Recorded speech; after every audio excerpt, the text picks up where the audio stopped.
today mga te.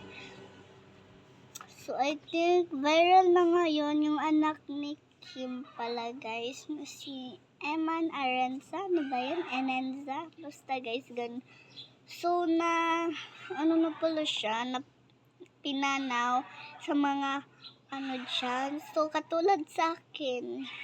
Doon mga basher din. And super sakit rin tindihin guys. And sana malupig na naman. So ngayon lang viral na rin yan guys. So ang vlog natin ngayon is bantay tindahan today. Kasi kung pinabantay ni nanay guys. Kasi iwan ko naman. Kasi guys yung kuya ko super tamad yun. Hindi na lang kaano-ano mag-uutusan. So ako muna kasi gusto ko naman din kasi nakakalingaw nga pero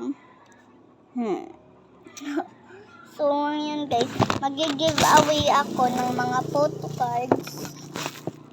Ito mga ganito guys, mga Eugene, Vinny, ito yan mga ganito lang. Madami pa siya dito guys. Mag-giveaway ako na nagko-comment ng maayos kang Eman Aranza, and sana wala nang magbully sa Pinas kasi parehas yung Justice for Sarah may nagbubully nun. So sana na naman guys para mapansin na naman ng mga tao. So yun lang yung vlog ko. Bye!